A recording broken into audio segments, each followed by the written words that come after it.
Swimming, a great way to cool down from the summer heat. However, there are places where most rational people would avoid. Join me, Daniel Wilson, as I ask the adventurous question: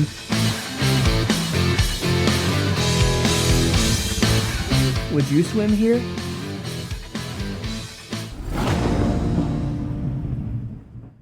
Hey guys, what's up? It's Daniel Wilson here, and today is another episode of, well, would you swim here? This is French Creek, and it's one of the most bio-intense creek systems east of the Mississippi. I actually grew up in this creek system, and now it's my turn to show you this amazing creek ecosystem. Let's start swimming! It's a beautiful day here, and I am super excited to be able to actually swim this. I've swam this before, and I found all kinds of cool little animals, so I'm hoping that maybe it'll be good today. It's a cooler day here in October, so luckily I have my 5 mil Cressy wetsuit to keep me warm. And I can't wait to show you guys this. I love French Creek. It's one of my favorite local aquatic ecosystems. And I know I say that about pretty much everywhere I go, but this one's pretty cool too, so.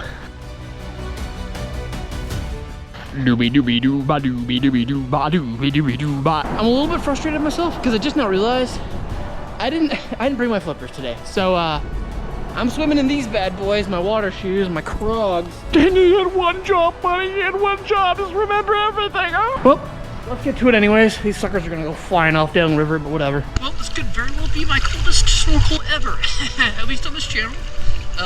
It is currently 70-ish odd degrees. It is in October, so yeah, this is gonna be a cold swim. 3, 2, 1.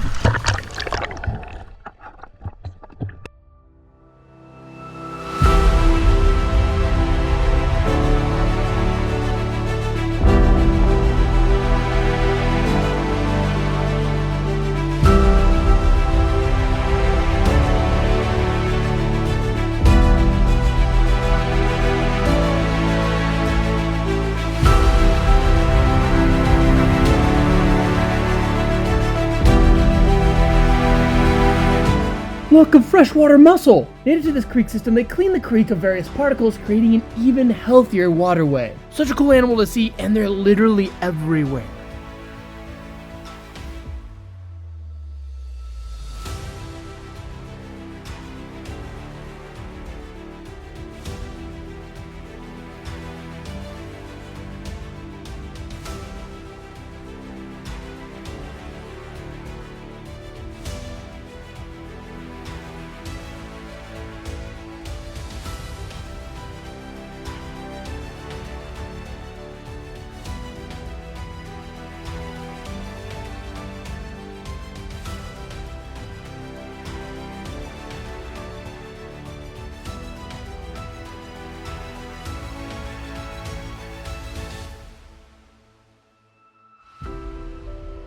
Okay, cool. This is a northern hogsucker. Best name, I know. It's a suckerfish native to the United States and Canada. They prefer these kind of clear, fast-flowing streams where they'll forage the riverbeds for crustaceans, mollusks, aquatic insects, algae, and detritus. The funniest thing about the northern hogsucker, besides its name, are its huge lips, which you can't really see in these videos, but they have massive lips. They luscious. Part of the reason they're called a suckerfish. Also, they rely on their insanely good camouflage so much that if you see them, you can literally just pick them up out of the water. I wouldn't recommend that, but they are very easy to catch. And they're in abundance here, that's for sure. They're a bioindicator species, like many that we'll see today, because they are not tolerant to man-made disturbances like channelization, sedimentation, pollution, and dams. That basically to say that seeing them in these quantities that we're seeing them in is a sign of a very healthy ecosystem.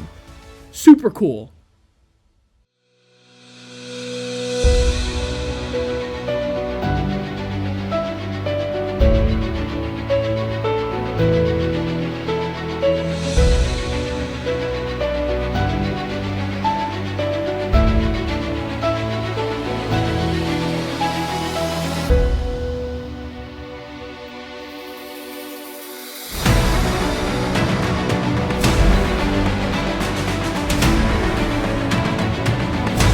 This is a Hellbender. Another amazing bioindicator, it is the largest amphibian on 2 continents, North and South America. Able to grow upwards of 2.5 feet long and weigh upwards of 5 pounds, Hellbenders are true leviathans of the deep, gaining them that incredible name, the Hellbender. But they're more than just cool looking. They're also another great bioindicator. Extremely sensitive to water quality issues like sedimentation and pollution, their presence here in this ecosystem tells us that, hey, this is a very clean river system. Between this guy, the hogsucker, and the mussel, this is an incredibly healthy creek.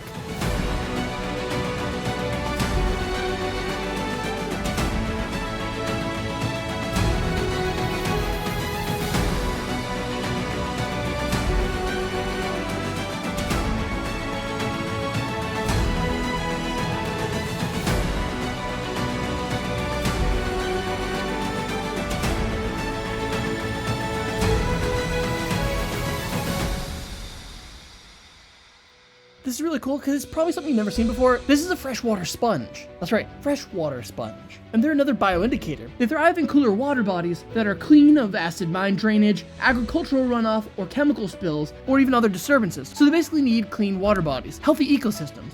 But what you can do is look off to the side here, and you can see the gemmules. Gemmules are kind of like little seeds that overwinter during the fall this time of year to bring back the sponge if they freeze or die over the winter. This is a form of actual asexual reproduction, meaning that they're basically clones of the original sponge. Freshwater sponge, right? Who knew?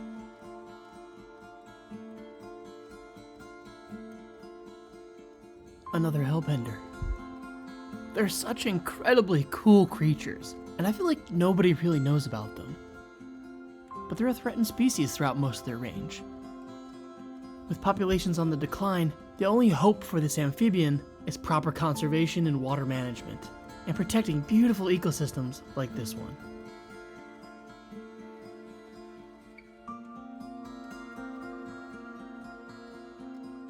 Man, I love Hellbenders. They're so cool.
So guys, we basically finished filming today out here in French Creek. It was awesome. We actually saw a lot of cool stuff. We saw Hellbenders. We saw some really cool northern hogsuckers. We saw some pretty cool stuff.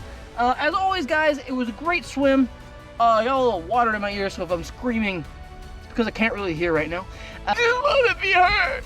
I'm not gonna lie, I would be able to get way cooler shots and see some really cool stuff, or more really cool stuff, if I just remembered my flippers.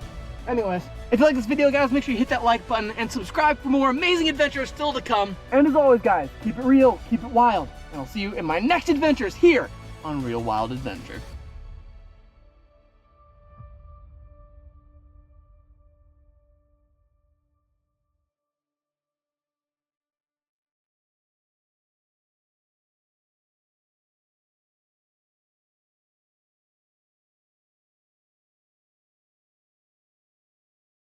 Boom, baby.